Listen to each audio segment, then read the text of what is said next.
নমস্কার বন্ধুরা, আশা করি সবাই খুব ভালো আছেন।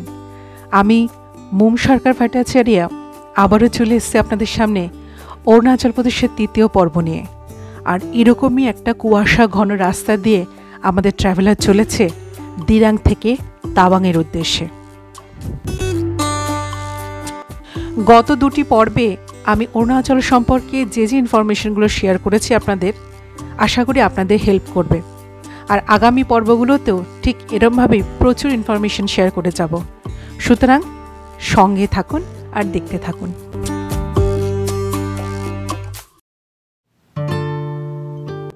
দিরাং থেকে তাওয়াংয়ের দিকে যাওয়ার সময় সবার আগে যে জায়গাটার নাম উল্লেখ করতে হবে সেটা অবশ্যই দিরাং। কামেং নদী যখন দিরাং শহরের মধ্যে দিয়ে বয়ে যাচ্ছে তখন তার নাম হয় দিরাং নদী। আর সেই নদীকে ঘিরেই একটা ছোট্ট পাহাড়ি জনপদ যার নামই দিরাং। খুব সুন্দর একটা পরিবেশ আমরা দিরাঙে এসে পেয়েছি। তবে ব্যাড লাক, সকালবেলা থেকে প্রচণ্ড বৃষ্টি হচ্ছে। এই জাস্ট এখন বাজে হচ্ছে 9টা, চেক আউটের টাইমে বৃষ্টিটা কমলো, তাই একটু এসে একটু মানে ভিজিবিলিটিটা একটু ক্লিয়ার হয়েছে, তার জন্য ভিডিওটা করতে পারছি। একটু দেখুন যদি আমি দেখাতে পারি।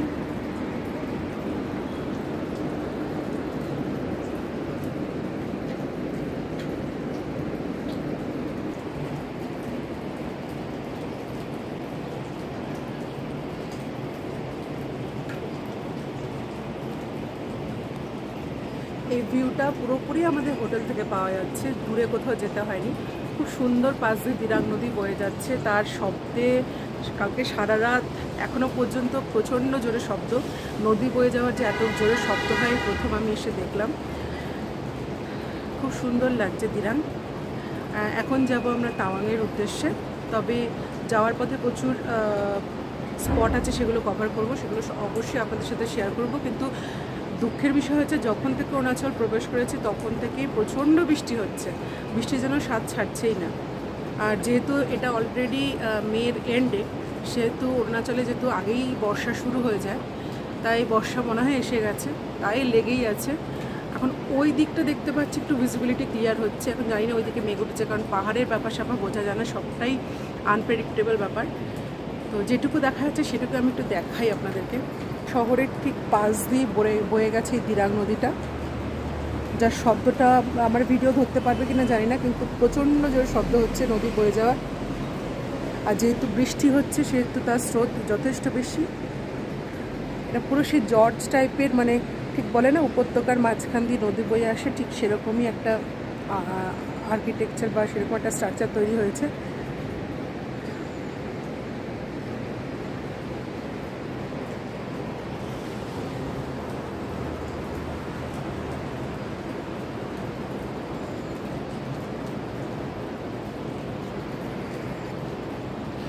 পাহাড়ে যখনই আসেন, যে কোনো সিজনেই আসেন না কেন, সবটাই সুন্দর। কিন্তু বর্ষাকালে ভিজিবিলিটিটা একটু লো থাকে, একটু কম দূরে দেখা যায়, সেহেতু সৌন্দর্যটা, পাহাড়ের যে অপরূপ সৌন্দর্য সেটা একটু কম অনুভব করা যায়। তবে পাহাড়ের ওপর যে মেঘের খেলা, সেটাও দেখার মতো জিনিস। সেটাই অরুণাচল প্রদেশে ঢোকার পর থেকে আমরা দেখেই যাচ্ছি, মানে আমরাও চলছি, আমাদের পাশে মেঘও চলছে। আর শুধু মেঘ নয়, একটা জিনিস আমি লক্ষ্য করলাম যে অরুণাচল প্রদেশের বর্ডার ক্রস করবার পর, মানে ঢোকার পর থেকে কামেং নদীটা আমাদের ঠিক পাশ দিয়ে যাচ্ছে। মানে আমরা যত দূরে উঠছি, যত উঁচুতে উঠে যাচ্ছি, যতই আমরা সমুদ্রপৃষ্ঠ থেকে ওপরে উঠছি, কামেং নদী কিন্তু ঠিকঠাক মোটামুটি আমাদের পাশ দিয়ে যাচ্ছে। আর এখন এই কামেং নদীটা এখন দিরাং নদী হয়ে এই দিরাংয়ের পাশ দিয়ে, শহরের পাশ দিয়ে বয়ে যাচ্ছে। মানে খুব সুন্দর লাগছে। এখন আগামী আরও কিছু পয়েন্ট আমরা আজকে কভার করব, যেরকম একটা ফলস দেখব, লুরানাং ফলস। তারপর ওখান থেকে আমরা সেলাপাসে যাব, সেলাপাস থেকে আবার আমরা জসবন্তগড় যাব। কালকে দিরাং মনেস্ট্রিটাও আমাদের বাকি আছে, সুতরাং দিরাং মনেস্ট্রিটাও আমি কভার করব আজকে। তো দেখি কতটুকু কী করতে পারি, কারণ বৃষ্টি আমাদের চিরসঙ্গী রয়েছে, এই বৃষ্টিকে উপেক্ষা করা যাবে না। আর পাহাড়ে এসে বৃষ্টিকে উপেক্ষা করাটা খুব বোকামো হবে, কারণ পাহাড়ে কখন মেঘ, কখন বৃষ্টি, কখন রোদ সেটা পাহাড়ই জানে, আমরা জানি না। তো যাই হোক, সঙ্গে থাকুন আর দেখতে থাকুন। আমার মতে দিরাং শহরে যদি 2 থেকে 3 দিন থাকেন তাহলে দিরাং থেকে এক্সপ্লোর করবার মতো জায়গা অনেক আছে এবং তার সম্ভাব্য লিস্ট আমি এখানে দিয়ে দিলাম, একটু দেখে নেবেন।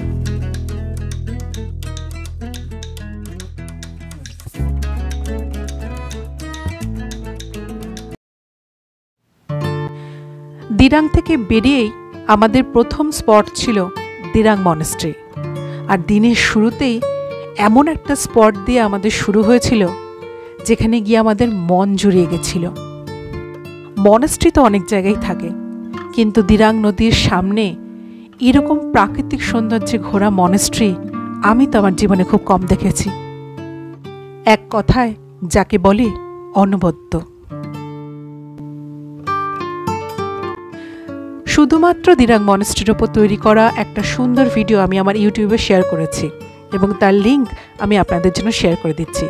আশা করি আপনাদের ভালো লাগবে।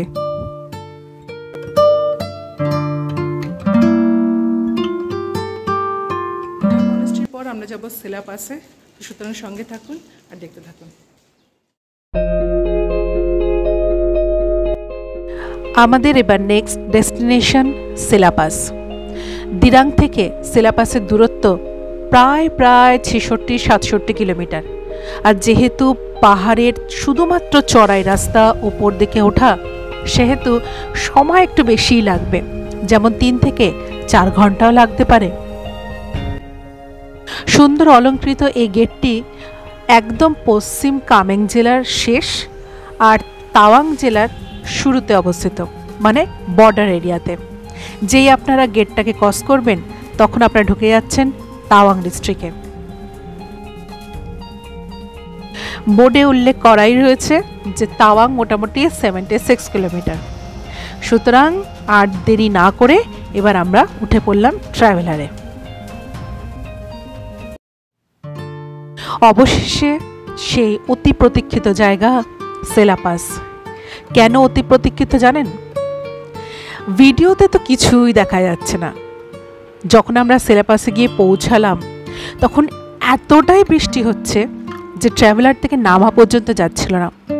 কিন্তু এই সব জায়গা তো লাইফে ওয়ান টাইম, সুতরাং আর থাকতে পারলাম না, ট্রাভেলার থেকে নেমেই পড়লাম। আমি যেটুকু জানি বা দেখে গেছিলাম, সিলাপাসের এই জায়গাটায় দাঁড়ালে যে দৃশ্য পাওয়া যায় আপনাদের মনে হবে যেন স্বর্গে চলে এসেছি। কিন্তু আমাদের ব্যাড লাক যে আমরা কিছুই দেখতে পেলাম না। যাই হোক, এখনও তাওয়াং অনেক দূরে, তাই সিলাপাসে একরকম মন খারাপ নিয়েই উঠে পড়লাম ট্রাভেলারে। আর আমাদের ট্রাভেলার চলতে শুরু করলো। শুনেছিলাম যে সিলাপাস থেকে বুমলা পাস পর্যন্ত রাস্তা নাকি আপ টু এপ্রিলের শেষ পর্যন্ত পুরো বরফে ঢাকা ছিল। আর আমরা যেহেতু মের এন্ডে গেছি, অল্প বিস্তর বৃষ্টি পেয়েছি, আর বরফের দেখা কিন্তু একদমই পাইনি। তবে হ্যাঁ, বরফ গলার জল কিন্তু প্রচুর জলপ্রপাতের সৃষ্টি করেছিল আমাদের রাস্তার ধারে। তাই এক এক জায়গায় দাঁড়ানো আর এরকম সুন্দর সুন্দর জলপ্রপাতের দেখা আমরা পেয়েছিলাম।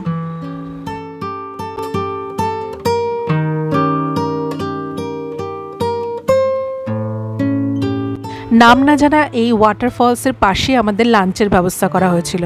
সুতরাং এই ওয়াটারফলসের সৌন্দর্য উপভোগ করতে করতে লাঞ্চ সারা, এটা কিন্তু একটা বিশাল ভাগ্য।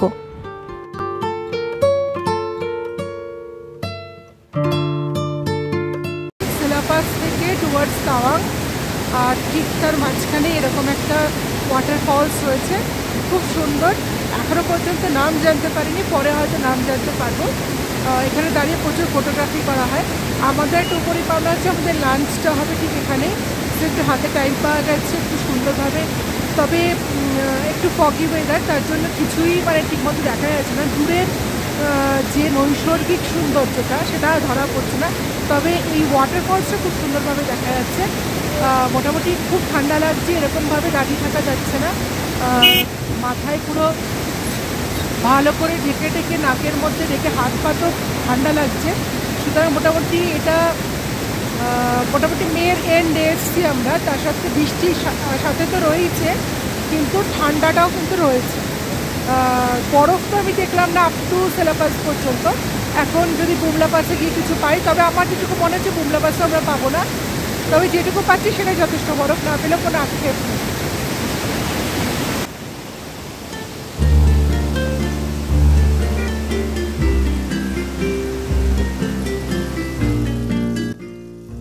এরপর আমাদের next destination Jaswantgarh war memorial. এই যশবন্তগড় ওয়ার মেমোরিয়ালের সম্পূর্ণ আলাদা ভিডিও আমি তৈরি করব।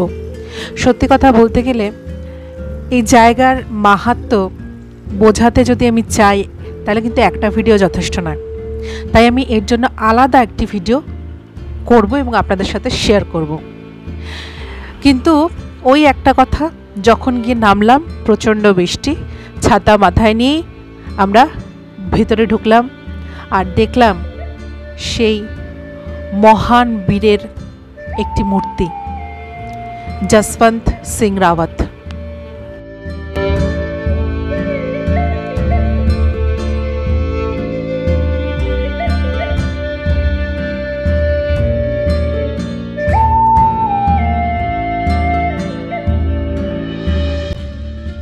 ভিডিওটা পজ করে যদি একটু দেখেন তাহলেই আপনারা বুঝতে পেরে যাবেন যে এই যশবন্তগড় ওয়ার মেমোরিয়াল কেন বিখ্যাত।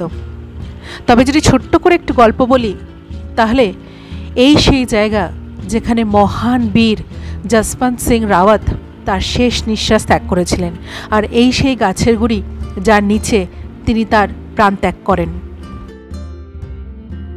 1962-তে হওয়া ইন্দো চায়নার যে সাংঘাতিক যুদ্ধ, তাতে যশবন্ত সিং রাওয়াত যে ভূমিকা নিয়েছিলেন এবং তিনি তার যে বীরত্বের পরিচয় দিয়েছিলেন তার বীর গাথাই রয়েছে এই সমস্ত দেয়ালগুলিতে লেখা। তার ব্যবহৃত সমস্ত রাইফেলস, সমস্ত গুলি, তার লেখা চিঠি, তার পরিহিত সমস্ত পোশাক, সমস্ত হেলমেট, সব কিছু রয়েছে। শুধু তাই নয়, শেষ মুহূর্তের সব কিছু যেটা তার পরিহিত ছিল সেগুলো রয়েছে এখানে। সুতরাং এখানে গেলে আপনাদের মন জুড়িয়ে যাবেই যাবে।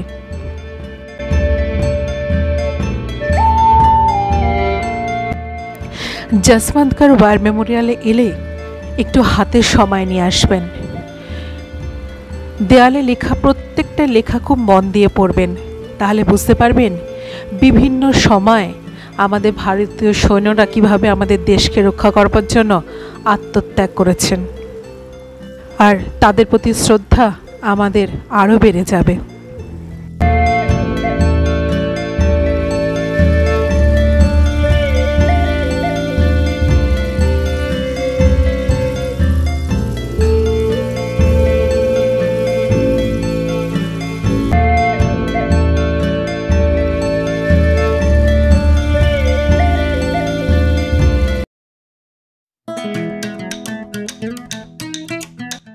যশবন্তগড় থেকে এবার আমরা চলেছি তাওয়াংয়ের যে মূল শহর তার দিকে।